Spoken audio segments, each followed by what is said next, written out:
माता महालक्ष्मी महालक्ष्मी माता आप सभी पर कृपा करें। कार्तिक मास में दीपदान करने का विशेष महत्व है। माँ लक्ष्मी होती हैं बेहद प्रसन्न। हिंदू धर्म में कार्तिक मास को चातुर्मास का अंतिम मास माना जाता है और इस महीने को शास्त्रों में खास बताया गया है। इस माह में भजन पूजन दान पुण्य के साथ दीपदान का खास महत्व माना जाता है कि इस महीने में भगवान लक्ष्मी नारायण की विशेष कृपा भक्तों को प्राप्त होती है और माँ लक्ष्मी के बिना इस संसार की कल्पना भी नहीं कर सकते। इसलिए कार्तिक मास में माँ लक्ष्मी को प्रसन्न करने के लिए दीपदान के खास उपाय बताए गए हैं। क्यों किया जाता है दीपदान? कार्तिक मास में दीपदान करना बहुत ही शुभ फलदायी माना जाता है। माना जाता है कि कार्तिक माह में आकाश मंडल का सबसे बड़ा ग्रह माने जाने वाला सूर्य अपनी नीच की राशि तुला में गमन करता है। इस वजह से वातावरण में अंधकार पांव पसारने लगता है। इसलिए पूरे मास में दीपक जलाने, जप तप और दान स्नान आदि करने का विशेष महत्व माना गया है। अगर किसी विशेष कारण से कार्तिक में प्रत्येक दिन आप दीप दान करने में असमर्थ हैं तो 5 विशेष दिन जरूर कीजिए। आइए जानते हैं कौन कौन से हैं ये 5 दिन। पद्म पुराण में बताया गया है कि उत्तराखंड में स्वयं महादेव कार्तिकेय को दीपावली कार्तिक कृष्ण पक्ष के 5 दिन में दीपदान का विशेष महत्व बताते हैं। कृष्ण पक्ष में 5 दिन रमा एकादशी से दीपावली तक बड़े ही पवित्र माने जाते हैं। उनमें जो भी दान दिया जाता है वह सब अक्षय और संपूर्ण कामनाओं को पूर्ण करने वाला होता है। अग्नि पुराण के अनुसार जो मनुष्य देव मंदिर अथवा ब्राह्मण के गृह में दीपदान करता है वह सब कुछ प्राप्त कर लेता है। पद्म पुराण के अनुसार मंदिरों में और नदी के किनारे दीपदान करने से लक्ष्मी जी प्रसन्न होती हैं। दुर्गम स्थान अथवा भूमि पर दीपदान करने से व्यक्ति नरक जाने से बच जाता है। लक्ष्मी प्राप्ति के लिए पद्म पुराण के अनुसार जो देवालय में नदी के किनारे सड़क पर दीपदान करता है उसे सर्वतोमुखी लक्ष्मी प्राप्त होती हैं। कार्तिक में प्रतिदिन 2 दीपक जरूर जलाएं।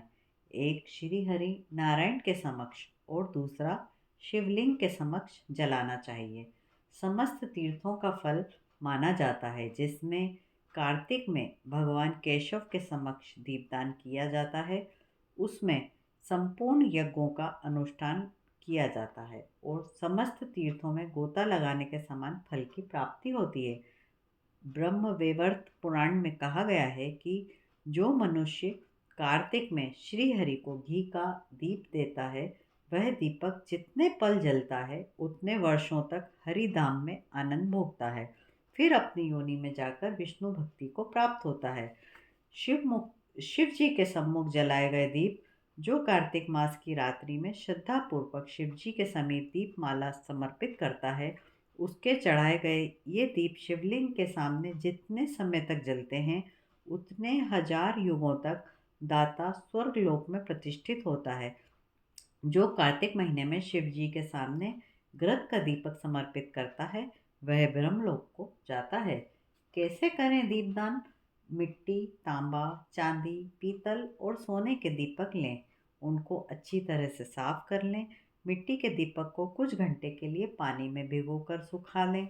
इसके पश्चात प्रदोष काल में अथवा सूर्यास्त के समय उचित समय मिलने पर दीपक, तेल, गाय की घी की बत्ती, चावल अथवा गेहूं लेकर मंदिर जाएं। घी में रुई की बत्ती और तेल के दीपक में लाल धागे या कलावा की बत्ती इस्तेमाल कर सकते हैं। दीपक रखने से पहले उसको चावल अथवा गेहूं अथवा सप्तधान का आसन दें। दीपक को भूल कर भी सीधा पृथ्वी पर ना रखें क्योंकि कालिका पुराण का कथन है कि सब कुछ सहने वाली पृथ्वी को अकारण किया गया पदाघात और दीपक का ताप सहन नहीं होता। इसके बाद एक तेल का दीपक शिवलिंग के समक्ष रखें और दूसरा गाय के घी का दीपक श्री हरि नारायण के समक्ष रखें।